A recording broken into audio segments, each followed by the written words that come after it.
Bom dia, pessoal. Nós estamos hoje dando uma caminhada pela África. Vamos conhecer o Egito, que nós já acompanhamos no início do ano, foi muito rápido, e vamos acrescentar a Núbia, que é uma civilização muito importante também do continente africano.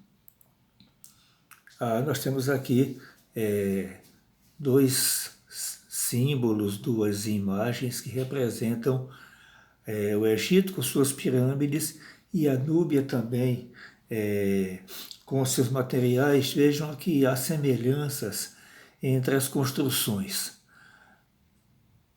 Por volta de 5.000 a.C., os habitantes do rio Nilo aprenderam a canalizar as águas para utilizar na agricultura e também criaram um calendário de 3 estações de 4 meses. Por quê? Porque o mês de julho aconteciam as cheias do Nilo e então eles aproveitavam a matéria orgânica que ficava depositada. Isso aí deixava uma terra muito fértil, muito boa para a agricultura.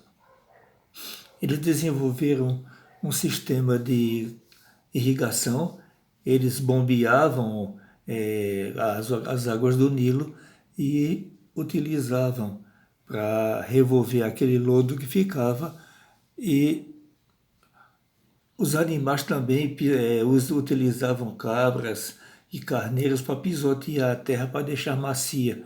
Então, o egípcio ele foi muito inteligente com relação a isso aí. Nós temos, em termos políticos, surgem os nomos. O que eram os nomos? Eram aldeias chefiadas por nomarcas que de início eram apenas famílias e que foram se agregando e formando uma espécie de tribo. Essa divisão do território por nomos permaneceu todo o tempo do Egito Antigo. Com o tempo, essas lutas levaram os nomos a se fundirem, se juntarem e criando dois reinos, o Alto Egito e o Baixo Egito, localizado no norte. Um rei levantou-se, segundo a tradição, em 3100 a.C., ele funda, unifica e fundou o Império Egípcio. Então, nós temos de 3.200 a 2.300 anos de Cristo o primeiro grande império. Foi quando são construídas essas pirâmides que a gente conhece, né? Quéops, Quéfre e Miquerinos. Mas o Antigo Império ele foi também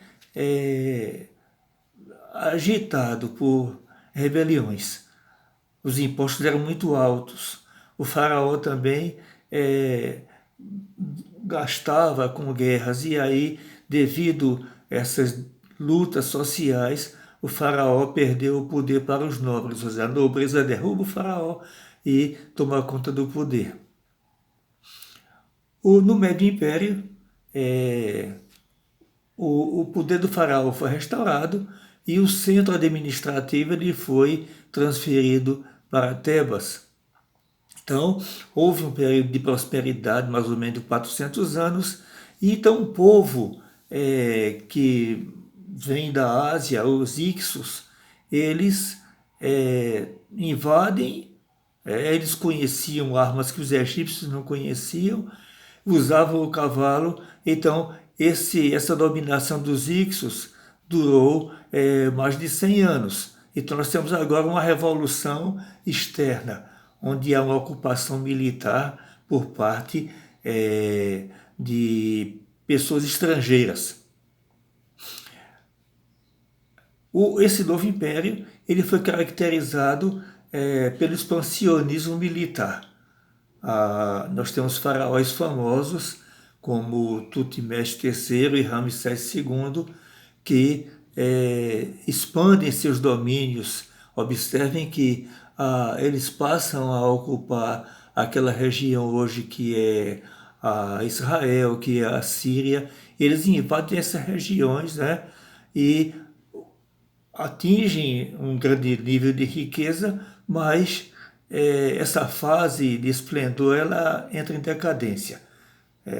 O Egito, então, ele perde o seu poderio porque surgem outros grandes impérios que nós já vimos. A divisão social do Egito era dos grandes impérios asiáticos. Nós temos aqui o faraó, lá no topo da pirâmide, altos funcionários, escribas, veio os artesãos e comerciantes, e já quase no rodapé nós temos camponeses e nós temos os escravos. Não havia como você mudar. Se você nascia camponês, o seu pai foi camponês, você seria camponês também, e assim por diante. Não havia ascensão social. Quem nascia já graduado como funcionário, sacerdote, permanecia, seus filhos também seriam. Mas era impossível um camponês ascender socialmente. Eles eram politeístas, ou seja, adoravam vários deuses. Os deuses tinham o corpo humano e cabeça de animal. Eles cultuavam também o sol, eles davam o nome de Ra, e o deus principal, o mais importante deus, era o Osíris, que era o maioral entre os deuses. Eles acreditavam que quando a pessoa morria, comparecia ao tribunal de Osíris para ser julgado, e o coração era posto num prato da balança e no outro a pena. Se o coração, lógico, tivesse peso a menor ou igual que o da pena, o indivíduo seria salvo para Osíris e iria para o paraíso, os campos da paz. Caso contrário, dá para imaginar, seria o castigo. Os egípcios também eles são conhecidos pelos monumentos, as obras monumentais que eles constroem. Além das pirâmides de Gizé, nós temos o templo de Abu Simbel, está aqui, e as esculturas. Uma característica das esculturas era os braços cruzados sobre o peito, e o rosto sereno, não sorria, não demonstrava tristeza, apenas a serenidade. Nós temos também, como nós falamos, a África foi o berço de civilizações antigas, e uma das mais importantes que nós temos é a Núbia. A Núbia, observem aqui, nós temos o Egito, temos o atual Sudão, e aqui bem ao sul nós temos a Núbia. Ela foi um importante elo entre o Egito, que vivia às margens do mar Mediterrâneo, e os povos da África Central. No interior do território da Núbia formou-se o reino do Kush. O reino do Kush estava profundamente ligado ao reino do Egito. Nas terras da Núbia foram encontradas muito material arqueológico de origem egípcia. Então isso significa que havia essa comunhão, essa comunicação.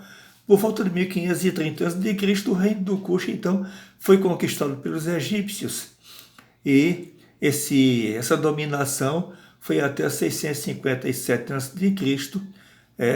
O Kush foi empobrecido com essa ocupação, e o comércio exterior também. Por volta de 330, o reino do Kush, então, ele é conquistado por outro reino africano, o reino de Aksum, que tem origem na Etiópia, e esse reino de Aksum, ele foi convertido ao cristianismo por influência dos romanos, quando eles ocuparam o nordeste da África. Hoje nós temos o único país cristão na África, que é a Etiópia, por influência dessa ocupação romana.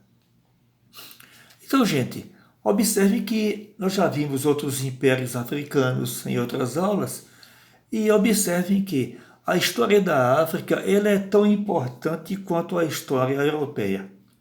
No entanto, os arqueólogos, historiadores, eles se dedicam somente, totalmente à história egípcia. Você vê que o Egito aparece em tudo, mas a história da África é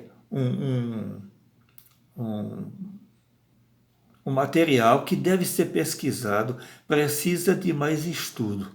Então, encerramos aqui essa rápida caminhada para que vocês possam descobrir que a África não é só pessoas morrendo de fome, a África não é só pessoas guerreando, a África não é só desastre, a África é um continente rico, foi um continente rico e merece toda a nossa atenção, todo o nosso estudo.